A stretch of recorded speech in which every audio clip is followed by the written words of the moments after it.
Ciao, oggi ti propongo delle sfogliatine deliziose con crema pasticcera e mele. Trovi gli ingredienti come sempre nell'info box sotto il video e nel blog e adesso prepariamole insieme. Ho preparato la mia crema pasticcera lucida e setosa. Ti metto il link nelle schede video e nell'info box se la vuoi preparare. Io ne ho fatta metà dose. Adesso sbuccio le mele e le taglio a rondelle dello spessore di circa mezzo centimetro. Per questa ricetta sto usando la mia pasta sfoglia semplice, ti metto il link nelle schede video e nell'info box se la vuoi preparare. In alternativa puoi usare 2 rotoli di pasta sfoglia rettangolare acquistati. Divido il panetto a metà, poi stendo ogni parte su un foglio di carta forno, gli do la forma rettangolare.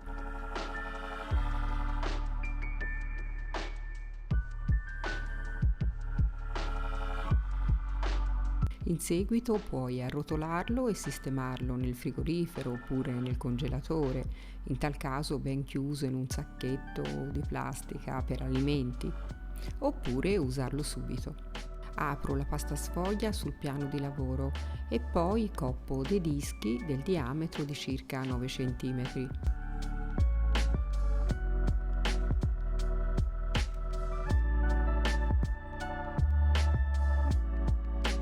Li spennello con un uovo e un cucchiaio di latte, tutto intorno alla circonferenza, poi ci adagio le rondelle di mela al centro. Ora ci metto un bel giro di crema pasticcera. Srotolo l'altra pasta sfoglia e la stendo ulteriormente perché andrò a realizzare dei dischi leggermente più grandi per la copertura. Coppo dei dischi del diametro di circa 10 cm e poi li adagio su ogni sfogliatina.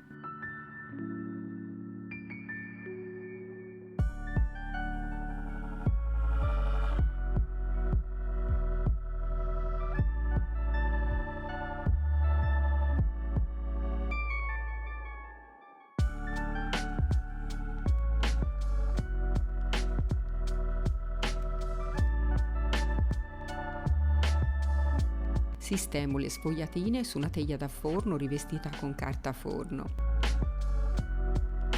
Poi le spennello sempre con l'uovo e il cucchiaio di latte e ci lascio cadere sopra un po' di zucchero di canna.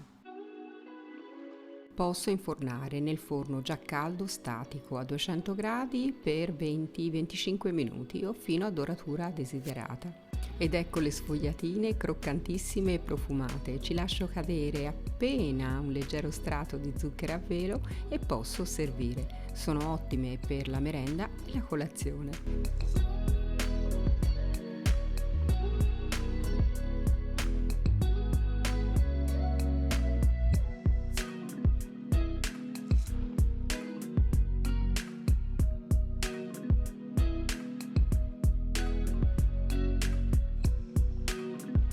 Spero che la ricetta ti sia piaciuta, un abbraccio, a presto!